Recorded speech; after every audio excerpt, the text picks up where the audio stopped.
Hello guys, good afternoon.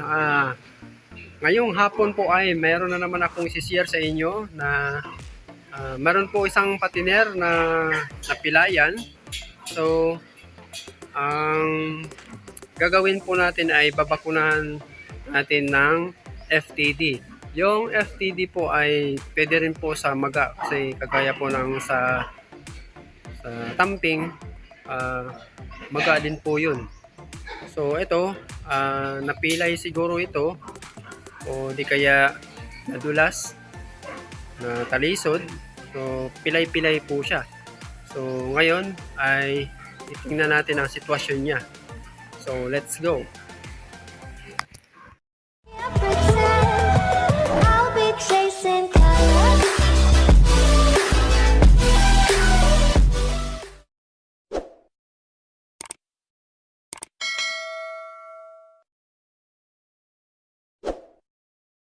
So, ayan siya guys.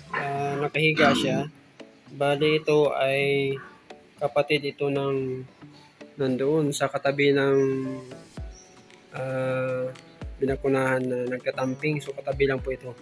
So, kahapon na ito nakita ko na pilay siya. Yung paa na yan. Pilay. Hindi siya ganong makalakad. Kaya nilagay ko dito sa maliit na kulungan para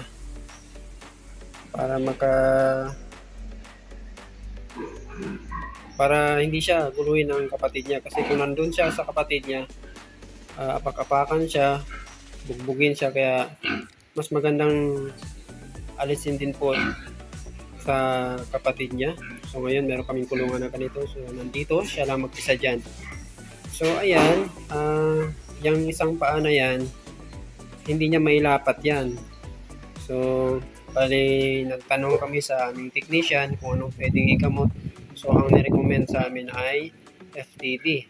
Yung natanda nyo na dating binakuna sa nagkatamping. So, ang FTD po para din po yun sa maga.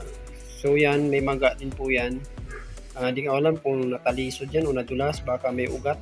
So, ang gagawin ay babakuna ng FTD. So, antibiotic din po ang FTD. So, ayan. Nakakatayo naman siya. Yan mas magandang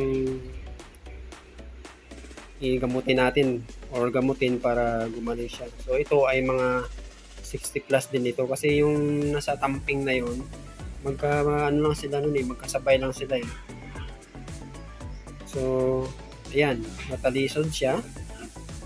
So mga ilang araw mawawala din po yan. Sa amin po dati, pag napilay ay naalis po namin doon sa kapatid niya para di siya bugbugin, napakapakan. So ginagawa namin dati, wala kaming ginamot kundi inayaan lang namin.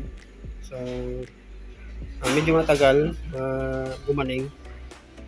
Gagaling din siya kasi kumakain siya ng feeds. Kasi yung feeds ay may gamot din po yun. So ito, nirecommend sa amin ng technician pwedeng gamutin ng FTD. So FTD din po. So ito mga 60 plus siguro to.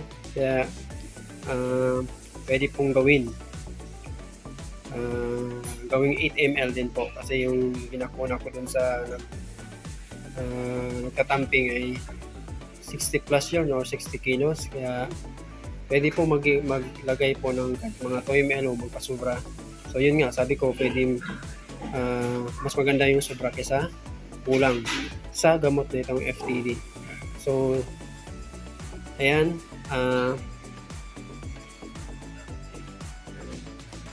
babakunahan natin ng FTD. So mas maganda kasing nakahiwalay siya doon para makapagpahinga siya ng maayos, maipagaling niya maipagaling niya ang kanyang pilay. Kasi kung nasa kasama niya mga kapatid niya, mabubugbog yan kasi siyempre naglalaro sila ganyan. So ginagawa ko ay binabasa lang yung sahig or yung higaan niya. So iniiwasan kong mabasa yun. So, siyempre sa tao, ganun din. Lumabas ang mga maga.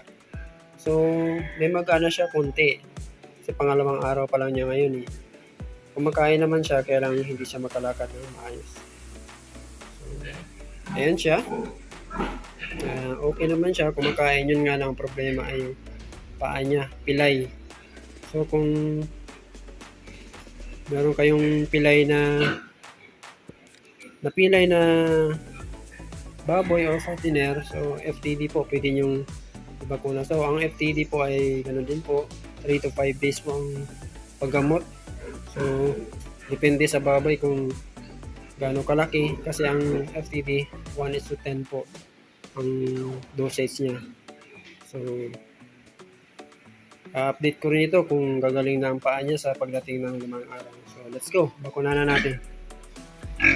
So, ayan po ay mayroon ng FTD.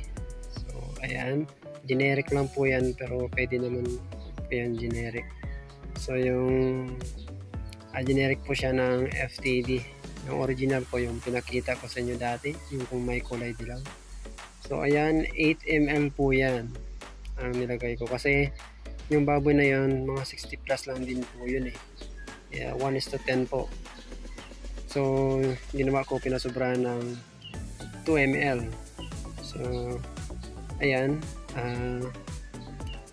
Kailangan po nating bigyan ng gamot para gumaling din po siya. So, ayan, babakunan na natin. So, sa liig po ang pagbakuna. So, kasalukuyang nag-a-adjust kung paano magbakuna. So, pinagawa ko sa liig talaga lahat yan. Ayun. Unang araw pa lang po niya ngayon bakuna. So, may 4 na araw pa siya. So, yan po siya, nakakatayo, pero paikang-ikang po yan. Nakakain naman siya, pero yung sa kabilang paa niya, po, ayan o, hindi niya mailapat kasi nga masakit. So, pilay-pilay siya. Kaya makikita niyo paikang-ikang siya, hindi niya nailapat. So, ayun, makikita niyo nakapilay-pilay siya. So, may magana po yan kasi pangalawang araw na niya. So, bali ang bakuna niya ay 4 pa hanggang 5 days po para mawala po yung maga. So, ayun po ang binigay sa amin ng technician namin para mabilis gumaling. So, may maga po yan, di ko lang alam kung mayroon yan ugat na ipit or natalisod siguro siya, or siyempre naglalaro sila, hindi maiwasan madulas. So, meron din po naman kami na-encounter na ganyan na nadulas na pilay. So, dati niwalay lang namin sa kapatid niya, so gumaling naman siya kasi kumakain ng feed. So, dati po ay hindi kami nagbabakuna ng kahit ano. Ang ginagawa lang namin ay iniwalay sa mga kapatid niya para hindi ganong mabugbog yung napilay na patiner. So, ang ginawa namin, inaalis lang tapos nilalagay sa kulungan na siya lang mag-isa. So, kasi sa pagkain, sa feeds, meron din po yung gamot eh. Kaya, gagaling din po siya. So, papagalingin niya ang katawan niya sa pamagitan ng feeds na yon. So, ganoon po dati. Pero ngayon, na-recommend sa amin ng technician na gamutin ng FTD. So, yung FTD po ay chlorphenicol at tyrosine tartrate, dexamethasone. So, hirap bigkasin ano. So, ayun po. Yung naalala nyo dati na pinakita ko sa inyo yung branded na name. So, yun po yung kulay, may kulay dilaw. So, meron din pong generic yun. So, abangan na lang natin ang kanyang paggaling. So, i-update ko kayo sa baboy na patiner na yun sa paggaling po ng kanyang paa. So, yan po. Maraming salamat po ulit sa inyong panonood ng aking video. So, sana di kayo magsawa sa papanood ng aking video na ito kasi sinishare ko po sa inyo para mayroon din po kayong matutunan sa pamagitan po ng aking pagbablog. So, maraming salamat po sa inyong lahat sa panonood. Sa mga nagsusubaybay po sa aking vlog. So, maraming salamat po. Sa mga silent viewers ko po, maraming salamat po sa inyo sa panonood. So,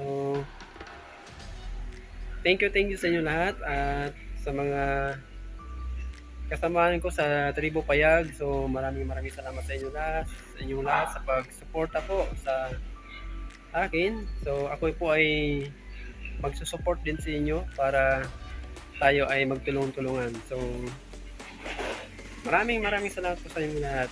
Saka, God bless po sa inyo. Shout out po. Buhay po kayo lahat. So, hanggang dito na lang po ang aking video. So, ito po pala yung aking channel.